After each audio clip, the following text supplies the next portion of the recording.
கேட்டுக்கொள்ளுங்கள். நன்றி, வணக்கம். जयंत सिन्हा जी।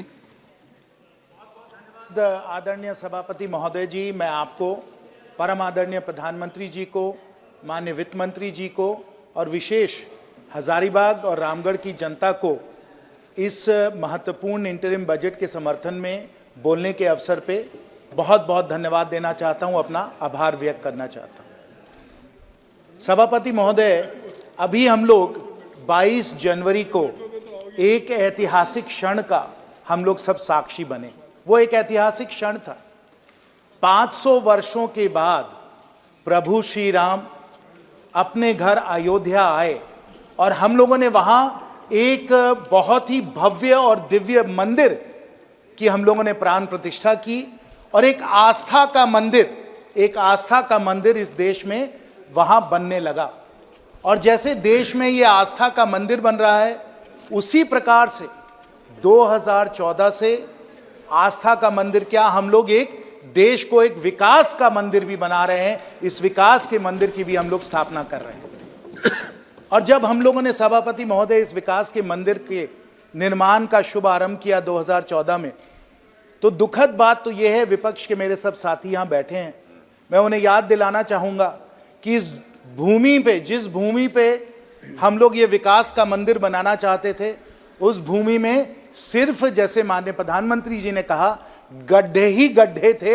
सिर्फ गड्ढे हम लोगों को उनसे मिले। गड्ढे कैसे थे? विकास का दर, जीडीपी का ग्रोथ रेट 5% पे था, फिस्कल डेफिसिट 5% पे था, महंगाई चरम पे थी, 10% की महंगाई चल रही थी, रुपए पे एक संकट आया हुआ था, बैलेंस ऑफ पेमेंट्स का क्राइसिस आया हुआ था, जो हमारे बैंक्स थे, हमारा फाइनेंशियल सिस्टम था, उसकी जर्जर हालत हुई पड़ी थी। फोन बैंकिंग के कारण एनपीएस 10% पे थे, निवेशक सब देश से बाहर भाग रहे थे और हमें फ्रेजाइल 5 की गिनती में रखा गया था। ये गड्ढे हम लोगों को यूपीए सरकार ने सौंपा, इसको हम लोगों ने लिया और अब जो व्हाइट पेपर आ रहा है, इसको हम लोग स्पष्टीकरण करेंगे और पूरी तरीके से बताएंगे कि क्या क्या उस समय स्थिति थी। मेरा वो सौभाग्य था कि माननीय वित्त मंत्री जी, वर्तमान श्री अरुण जेटली जी के साथ काम करने का, और हम लोगों ने इस स्थिति को संभाला और हमारे जो पहले कार्यकाल में 2014 से लेकर 2009 तक 19 तक माननीय सभापति जी, हम लोगों ने इन गड्ढों को भरा। और जो पहले गड्ढे को हम लोगों ने भरा, जो इन्होंने काम आरंभ किया था लेकिन उसको अधूरा छोड़ दिया, वो जीएसटी का काम है। और जीएसटी के बारे में मैं आपको बता दूं कि पूरे विश्व में माना जाता है कि जिस प्रकार से सबसे कॉम्प्लेक्स टैक्स रिफॉर्म किसी अगर देश ने किया, जो हम लोगों ने सेंटर में भी किया, हम लोगों ने राज्यों में भी किया, पूरे फेडरल ढांचे को हम लोगों ने पूरा एक नया पब्लिक फाइनेंस की रूपरेखा दी, पूरे विश्व में ये जीएसटी जो है इस प्रकार का कभी नहीं किसी ने अमल किया था। वो हमारी सरकार ने 2014 से लेकर 2019 हम लोगों ने इसको अमल किया। और आज आप आंकड़े जान रहे हैं, ये आंकड़े वो लोग नहीं बताते हैं, लेकिन आंकड़े क्या हैं कि आज हर महीने 1.7 लाख करोड़ का जीएसटी का कलेक्शन हो रहा है, जहां 0.98 करोड़ हमारे जीएसटी इनडायरेक्ट टैक्सेस के फाइलर्स थे, आज 1.4 करोड़ टैक्स फाइलर्स हो गए हैं। और इस प्रकार से जीएसटी में जो क्रांति आई हमारे देश की अर्थव्यवस्था में, इसका कोई मुकाबला नहीं किया जा सकता है। और उसी तरीके से, क्योंकि हमें फोन बैंकिंग पे जो बैंकिंग की स्थिति थी उसमें हमें सुधार लाना था, हम लोग आईबीसी लाए, हम लोगों ने इंद्रधनुष के द्वारा अपने बैंकिंग सिस्टम को हम लोगों ने सुदृढ़ बनाया, दुरुस्त बनाया, मजबूत बनाया। और उस समय जो 10% से ज़्यादा एनपीए चल रहे थे, आज वो 4% से कम आ गए हैं और हमारे बैंकिंग सिस्टम में बहुत एक मजबूती आई है और उसके आधार पे ही हम लोगों की अर्थव्यवस्था आगे बढ़ रही है। ये बैंकिंग में हम लोगों ने सुधार लाया आईबीसी के द्वारा। डीबीटी के बारे में तो सबको मालूम ही है, कई बार हम लोगों ने इसकी इस सदन में चर्चा की है। हम लोगों ने 50 करोड़ लोगों को हम लोगों ने बैंक अकाउंट दिए, 34 लाख करोड़ हम लोगों ने डीबीटी के द्वारा हम लोगों ने लोगों के बैंक के खाते में सीधा डाला और करीब 3 लाख करोड़ की इसके द्वारा बचत भी हुई है। ये क्रांति डीबीटी के द्वारा हम लोग लाए हैं और इसमें पूरी विश्व में इसका समर्थन और इसकी प्रशंसा की जा रही है। हमारे विपक्ष के साथी नहीं कर पा रहे हैं, लेकिन पूरे विश्व में सब अर्थशास्त्री जो हैं इसकी प्रशंसा करते हैं। साथ साथ आप आयुष्मान भारत की क्रांति को समझिए। इसके द्वारा 5 लाख रुपए गरीब परिवार को हर वर्ष इलाज के लिए मिलते हैं। आप जाइए किसी से पूछिए कि उनको इससे कितना लाभ मिला है, वो सब आपको बताएंगे कि उनके जिंदगी में बहुत बड़ा इसके द्वारा परिवर्तन आया है। और स्वच्छ भारत अभियान के द्वारा भी हम लोगों ने 11 करोड़ शौचालय बनाए हैं। तो ये सब आंकड़े हैं, लेकिन आप सिर्फ आंकड़ों में मत ध्यान दीजिए। 4-5 वर्ष पहले मैं खोखा गांव में एक बार एक दौरा कर रहा था और एक वृद्ध नारी मेरे पास आई। हम लोग नारी शक्ति की बात करते हैं। मैं आपको धानेश्वर देवी जी के बारे में बताना चाहता हूं। वो मेरे पास आई, उन्होंने कहा कि मैं विधवा हूं, मेरे पति जी की मृत्यु हो गई है, मेरे पास कोई सहारा नहीं है इस दुनिया में, आप हमारी क्या मदद कर सकते हैं। मैंने पूरे विश्वास से कहा कि आपके पास दुनिया में कोई सहारा नहीं है तो परम आदरणीय प्रधानमंत्री जी आपके सहारा हैं। हम आप लोगों के लिए हम लोग पक्का घर बनवाएंगे। और हम लोगों ने धानेश्वरी देवी जी को उसके बाद ना सिर्फ पक्का घर दिया, हम लोगों ने शौचालय दिया, गैस का सिलेंडर दिया, बैंक का खाता दिया। और आज उसी खोखा गांव में धानेश्वरी देवी जी को वृद्धा पेंशन 1000 रुपए महीने सीधा उनके बैंक के खाते में मिल रहा है। हम सिर्फ आंकड़ों की बात नहीं कहते, हम चेहरों की बात, हम लोगों की बात करते हैं। लोगों के जिंदगी में परिवर्तन लाकर हम लोग दिखाते हैं। और मैं ये भी एक बात कहना चाहता हूं, क्योंकि हम लोग गरीबों की बात कर रहे हैं। शशि थरूर जी और अभी सुप्रिया जी ने कई आंकड़े उन्होंने प्रस्तुत किए। उन्होंने विदेश की कई संस्थाएं हैं, उनकी डेटा जो है उसको चेरी पिक करके हम लोगों के बारे में बताया। लेकिन उन्होंने जो नीति आयोग का जो काम किया गया है मल्टी डिमेंशनल पॉवर्टी इंडेक्स पे, उसके बारे में कोई जिक्र नहीं की, उसको दरकिनार कर दिया, उसकी आलोचना की। लेकिन वास्तव में क्या है, मैं माननीय सदस्यों को बताना चाहता हूं सभापति महोदय कि अगर इस आप मल्टी डिमेंशनल पॉवर्टी इंडेक्स को देखें तो ये कोई ऐसा कोई गलत सलत काम नहीं है। ये बहुत अध्ययन करके विश्व में सबसे बेहतर से बेहतर जो संस्थाएं हैं उनकी सलाह लेकर इसको तैयार किया गया। Let me quote, the multidimensional poverty index measures simultaneous deprivations across the 3 dimensions of health and nutrition, education and standard of living. It also retains the robust Alkire-Foster methodology developed by our technical partners, the Oxford Poverty and Human Development Initiative and the United Nations Development Programme. You have chosen to set aside methodologies and indicators that were developed in our country with the best technical inputs around the world, which measures in a comprehensive way the reduction of extreme poverty in this country. जब परम आदरणीय प्रधानमंत्री जी कहते हैं कि 25 करोड़ लोगों को हम लोगों ने अति गरीबी से उठाया, उनका उत्थान किया है, तो इस मल्टी डिमेंशनल पॉवर्टी इंडिकेटर के तहत हम लोग ये कह रहे हैं, ये वास्तव में है, ये पूरा वैज्ञानिक तौर पे किया गया है। मैं विपक्ष के साथियों को कहूंगा कि इसको भी देखिए, आप सिर्फ विदेश के जो आंकड़े हैं उनको ना देखें, भारत के भी आंकड़े जरा देखें, उनको इस प्रकार से आप दरकिनार नहीं करिए। जब हम लोगों ने सकारात्मक सोच से काम किया तो दुखद बात सभापति महोदय है कि हम लोगों को अपने विपक्ष के साथियों से सिर्फ पथराव ही मिला, सिर्फ आलोचना ही मिली। और अभी माननीय सदस्य श्री शशि थरूर जी ने किसी कवि के कुछ पंक्तियां हम लोगों को सुनाई। मुझे तो लगता है कि चैट जीपीटी में उन्होंने कहा और चैट जीपीटी ने वो पंक्तियां उनको दी, तो मैं चैट जीपीटी की पंक्तियां नहीं सुनाना चाहता हूं। किसी अनामित किसी कवि की मैं पंक्तियां नहीं सुनाना चाहता हूं, लेकिन हमारे ही क्षेत्र के रमधारी सिंह दिनकर जी हैं पद्म भूषण, उनकी पंक्तियों का मैं कुछ उपयोग करना चाहता हूं, थोड़ा सा बदल कर। दिनकर साहब ने कहा है, माननीय सदस्य जरा एक ध्यान दें, मोदी जी जब जोर लगाते हैं पत्थर अमृत बन जाता है, अंधियारों में ही रास्ता निकल ही जाता है। जब कोई अटूट हौसला, कोई अद्यम साहस हो, जब कोई अकल का उपयोग करे, बुद्धि का बल ले, तब तो दुनिया हिल जाती है, क्योंकि मोदी जी जब जोर लगाते हैं पत्थर अमृत बन जाते हैं। ये दिनकर जी की पंक्तियां थोड़ा बदल कर मैंने कहा है, क्योंकि हम लोग अमृत, पत्थरों से जो पत्थर हमें मिले उनका हम लोग अमृत बना रहे हैं, अमृत काल में हैं। और इस अमृत काल में 2019 से लेकर 2024 में दूसरे कार्यकाल में जो मुख्य जो बिंदु उनके बारे में मैं संक्षेप में बताऊंगा, क्योंकि इंटरिम बजट में मैं आना चाहता हूं जिसमें बहुत सारी महत्वपूर्ण बातें हैं जो आपके समक्ष रखना जरूरी है। लेकिन 2014 से लेकर 2019 जब अमृत काल को हम लोगों ने आरंभ किया, इसमें प्रोडक्शन लिंक्ड इंसेंटिव के द्वारा हम लोगों ने स्मार्टफोन मैन्युफैक्चरिंग में विश्व में दूसरा स्थान हम लोगों ने हासिल किया। हम लोगों ने सोलर पैनल्स, बैटरीज के लिए, इन सब चीज़ों के लिए प्रोडक्शन लिंक्ड इंसेंटिव्स हम लोगों ने दिए और आज ये हमारे देश में बन रहे हैं। हम लोगों ने एयर इंडिया का जो प्राइवेटाइजेशन करवाया, उसके द्वारा जो एविएशन में, और मैं विमानन मंत्री रह चुका हूं इसलिए मुझे मालूम है कि एविएशन में कितना बड़ा परिवर्तन आया। विश्व में सबसे बड़ा प्लेन का ऑर्डर पहले एयर इंडिया ने दिया 470 प्लेन का, और उसके कुछ ही दिनों बाद इंडिगो ने दिया 500 प्लेनों का, और आज 1000 से ज़्यादा प्लेन हम लोगों ने ऑर्डर किया हुआ है। किसी दुनिया में किसी देश के इतने ऑर्डर नहीं। हमारे एयरपोर्ट्स को हम लोगों ने दोगुना किया, लगभग 150 अब एयरपोर्ट्स हमारे होने वाले हैं, और उड़ान के द्वारा हवाई चप्पल वालों को हम लोगों ने हवाई जहाज में बैठाया। ये करके हम लोगों ने दिखाया, और आज इस देश के युवा हम लोगों को धन्यवाद दे रहे हैं कि जहां वो 36 घंटे 48 घंटे ट्रेन में बैठा करते थे, अगर उनको बेंगलोर से रांची आना होता था 36 घंटे लगते थे, अब 3 फ्लाइटें हैं बेंगलोर से रांची, आप 1.5-2 घंटे में बेंगलोर से रांची पहुंच सकते हैं। ये हम लोगों ने इस कार्यकाल में एविएशन सेक्टर में किया है।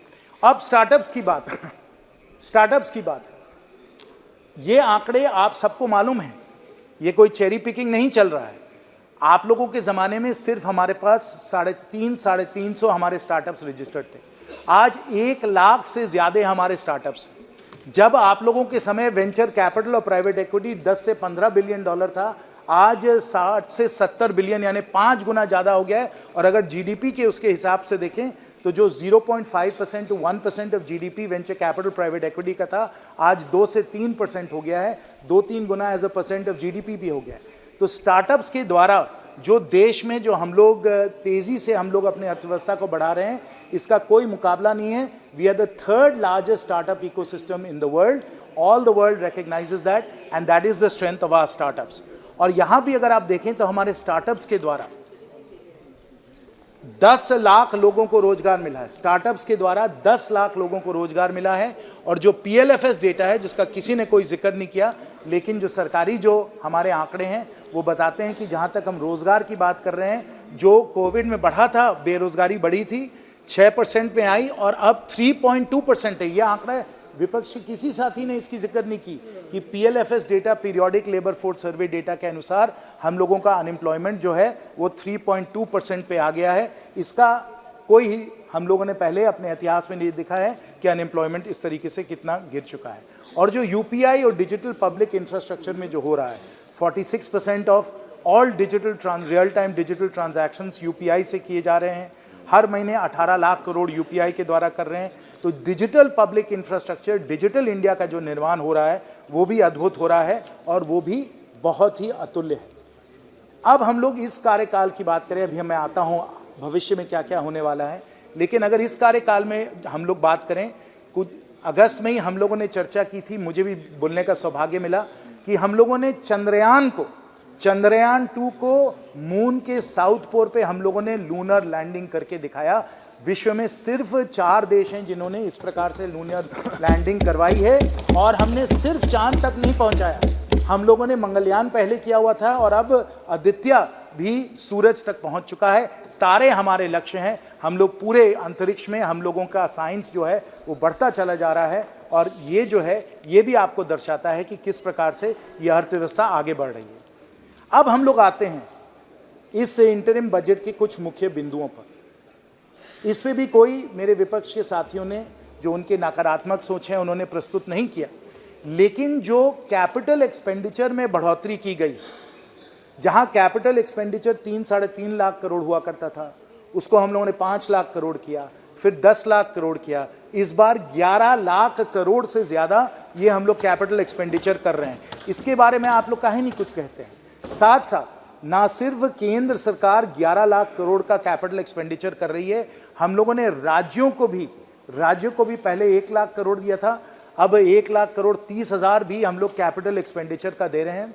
और इसके द्वारा जो क्रांति आ रही है इंफ्रास्ट्रक्चर में, जो हम लोगों को वर्ल्ड क्लास इंफ्रास्ट्रक्चर बन रहा है, वो हम सब लोगों के सामने है। ये बहुत ही भव्य हम लोगों का सदन बना है। इसी प्रकार से जो यूपीए सरकार में इन लोगों ने सी लिंक बनाया, जो मुंबई में इन लोगों ने सी लिंक बनाया, हम लोगों ने इसके मुकाबले में अटल सेतु ब्रिज बनाया जो 18 किलोमीटर का ब्रिज है। इसका कोई मुकाबला नहीं किया जा सकता। अगर ये लोग पैसेंजर ट्रेन बनाते थे तो हम लोग बुलेट ट्रेन, अमृत भारत और वंदे भारत के हम लोग ट्रेन बना रहे हैं। ये कैपिटल एक्सपेंडिचर का हम लोगों का लाभ मिल रहा है। रेलवेज में 3 और इकोनॉमिक कॉरिडोर्स बन रहे हैं, तेजी से सेमी फास्ट ट्रेन्स बन रही हैं, इसका कोई मुकाबला नहीं किया जा सकता है। और फिर मैं एविएशन की जिक्र करूंगा कि आपको याद है कि यूपीए के समय हम लोगों के हवाई अड्डे के टर्मिनल्स किस प्रकार के होते थे। आप पटना जाइए या उसके समय उसके पहले अगर आप जाते बनारस जाते कहीं कहीं, ये सब जो टर्मिनल्स थे इतने घटिया टर्मिनल थे, आपको लगता था कि पता नहीं आप कहाँ पहुँच गए हैं आज। और मुझे विदेश से कुछ निवेशक आए, वेंचर कैपिटलिस्ट थे, उन्होंने मुझे बताया, उन्होंने कहा जैन जी हम लोग बैंगलोर टर्मिनल 2 में हम लोग उतरे। बैंगलोर टर्मिनल 2 में, यहाँ कर्नाटक के मेरे बड़े सारे साथी हैं, वो भी जरूर इसमें मुझे समर्थन देंगे। आप बैंगलोर टर्मिनल 2 में उतरिए तो आपको लगता है कि ये भारत का भविष्य नहीं, ये विश्व का भविष्य है, पूरा डिजिटाइज्ड है। डिजी यात्रा का उपयोग करिए, इस हरित तरीके से इसको बनाया गया, उसकी ये हरियाली है, आप देखकर एकदम आश्चर्यजनक रह जाएंगे।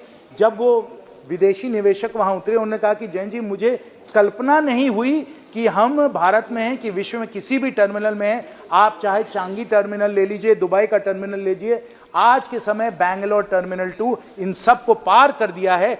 ये भारत को हम लोग इस तरीके से एक विराट और हरित विकास का मंदिर हम लोग दे रहे हैं। ये बैंगलोर टर्मिनल 2 उसका एक प्रतीक है।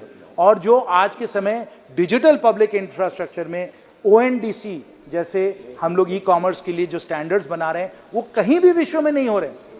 अब हम लोगों का काम ना सिर्फ वर्ल्ड क्लास है, इस कार्यकाल में हम लोगों ने दिखा दिया कि ना सिर्फ हमारा वर्ल्ड क्लास है, लेकिन हम लोगों का वर्ल्ड लीडिंग हम लोगों का काम चल रहा है। और जो वर्ल्ड लीडिंग काम चल रहा है उसमें जो हरित भारत हम लोग बना रहे हैं, जो ग्रीन इंडिया बना रहे हैं, जो माननीय प्रधानमंत्री जी का बहुत ही साहसिक उनकी जो घोषणा थी, जो उनका निर्णय था कि भारत को हम लोग नेट जीरो बाय 2070 बनाएंगे, उसके द्वारा जो हरित भारत का हम लोग निर्माण कर रहे हैं वो भी अकल्पनीय है, अतुल्य है। 500 गीगावाट हम लोगों ने कहा है कि हम लोग रिन्यूएबल्स का लाएंगे, ग्रीन हाइड्रोजन का मिशन चल रहा है, बायोफ्यूल्स को हम लोग बना रहे हैं, जिसके द्वारा हमारे किसानों को फायदा होगा। क्योंकि हमारे किसान खेती करेंगे, वहाँ से जो घासें वगैरह जो निकल के आएंगी उसको बायोफ्यूल्स में लगाकर हम लोग अपने ट्रक, अपने बस में उसका उपयोग करेंगे। और साथ साथ इस इंटरिम बजट में और इसके बारे में सिर्फ एक बहुत ही नकारात्मक सोच प्रोफेसर सौगता रॉय की थी कि प्रधानमंत्री सूर्योदय योजना जो एक क्रांतिकारी योजना है, उन्होंने कहा कि आप कर ही नहीं पाएंगे। हम लोग 1 करोड़ घरों को हम लोग सोलर पैनल देने वाले हैं। जब हम लोग 11 करोड़ घरों को हम लोग शौचालय दे दिए, उनको गैस का सिलेंडर दे दिया, जब हम लोगों ने 8 करोड़ किसानों को किसान सम्मान निधि दी, तो क्या हम 1 करोड़ घरों को हम लोग सोलर पैनल नहीं दे सकते हैं? वो हम लोग करके दिखाएंगे। और जब ये 1 करोड़ घरों को सोलर, हाँ, 1 करोड़ घरों को जब ये सोलर पैनल मिलेगा, हर परिवार को 15 से 18 हजार हर वर्ष बचत होगी, क्योंकि ये बिजली का उत्पादन उनको मुफ्त मिलेगा। आप अपनी नकारात्मक सोच में रहिए, हम लोग सकारात्मक तौर पे अपने विकास का मंदिर बनाते रहेंगे और इसके द्वारा उनके द्वारा इन लोगों की कमाई भी होगी। और मैं माननीय प्रधानमंत्री जी को ये भी एक सुझाव देना चाहूँगा कि अगर 3 किलोवाट का सोलर पैनल नहीं, हमारे झारखंड जैसे जगह में जहाँ जस्ट ट्रांजिशन कोयले को हम लोगों को छोड़ना है, अगर हम लोग 10 किलोवाट का सोलर पैनल दे दें तो बिजली तो मुफ्त में मिलेगी ही मिलेगी, लेकिन साथ साथ हर परिवार को 2000 रुपये महीने की कमाई भी मिलेगी अगर हम उनको ज़्यादा बड़ा सोलर पैनल दे दें। इसके बारे में भी हम लोग बहुत ही सकारात्मक हम लोग कदम ले रहे हैं। तो साथियों, जैसे मैंने कहा, हम लोग एक विकास का मंदिर, आस्था का तो मंदिर बन ही रहा है, लेकिन साथ साथ एक हम लोग विकास का मंदिर भी बना रहे हैं। और इस विकास के मंदिर में इंजीनियर होने के नाते मुझे कहना है कि साइंस, टेक्नोलॉजी और इनोवेशन पे भी हम लोग बहुत प्राथमिकता दे रहे हैं। जरूरी भी है, ये आधुनिक युग में साइंस और टेक्नोलॉजी का जो है बहुत महत्व है और इस पे भी हम लोग बहुत ज़बरदस्त तरीके से हम लोग काम कर रहे हैं। लाखों हमारे स्टार्टअप हैं, चाहे वो स्पेस हो, उसको हम लोगों ने खोल दिया है, ड्रोन्स हो, एग्रीटेक हो, हर जगह हमारे स्टार्टअप आ रहे हैं। 2 मिनट और, हर जगह हमारे स्टार्टअप आ रहे हैं। और क्योंकि हमारे स्टार्टअप आ रहे हैं, हमारी नीतियाँ अच्छी हैं, इसीलिए वेंचर कैपिटलिस्ट और प्राइवेट इक्विटी वाले, जैसे मैंने कहा, इनके निवेश 5 गुना ज़्यादा बढ़ गए हैं। ये कोई ऐसे ही कोई हम गलत आंकड़े नहीं दे रहे हैं, वास्तव में 5 गुना ज़्यादा इन्वेस्टमेंट हो रहा है। नेशनल रिसर्च फाउंडेशन का हम लोगों ने स्थापना किया है, इसमें हजारों करोड़ हम लोग रिसर्च अध्ययन के लिए हम लोग देंगे। और इस बजट में इसी कड़ी में बहुत ही महत्वपूर्ण एक काम किया गया है, जहां हम लोगों ने कहा है 1 लाख करोड़ रिसर्च और इनोवेशन के लिए, हमारे स्टार्टअप्स के लिए, हमारे उद्योग जगत के जो हमारे मुख्य जो कंपनीज हैं उनके लिए ये भी सब कुछ जाने वाला है। तो साथियों, अंत में माननीय सदस्यों में यही कहना चाहूँगा, चुनाव आ रहे हैं। मुझे तो लगता है कि हमारे विपक्ष के जो साथी हैं वो अभी भी एक बहुत ही नकारात्मक सोच में लगे हुए हैं। मैं उनसे निवेदन करूंगा, विनम्र प्रार्थना करूंगा कि आप भी सकारात्मक सोच के साथ इस विकास के मंदिर के निर्माण में आप भी लग जाइए। नहीं तो कुछ और पंक्तियां, नहीं तो ना समझोगे तो मिट जाओगे। चुनाव आ रहे हैं विपक्ष वालों, तुम्हारी दास्तां भी नहीं रहेगी दास्ताओं में। ये भाग्य आपका नहीं होना चाहिए। हम भी चाहते हैं कि एक मजबूत विपक्ष हो, लेकिन नकारात्मक सोच से ये विपक्ष आगे नहीं बढ़ सकता है। और इसलिए साथियों, जो हम ये विराट और हरित विकास का मंदिर का जो हम लोग निर्माण कर रहे हैं, उसमें आप जानिए कि हम ना सिर्फ संस्कार हमारे साथ होंगे, लेकिन साइंस भी हमारे साथ होगा। ना सिर्फ विरासत हमारे साथ होगी, विज्ञान भी हमारे साथ होगा। और ना सिर्फ आस्था हमारे साथ होगी, हमारी 144 करोड़ जनता की आकांक्षाएं भी हम लोगों के साथ होंगी। ऐसे विकास के निर्माण मंदिर का हम लोग निर्माण कर रहे हैं। बहुत बहुत धन्यवाद। Very good. टी सुमति जी।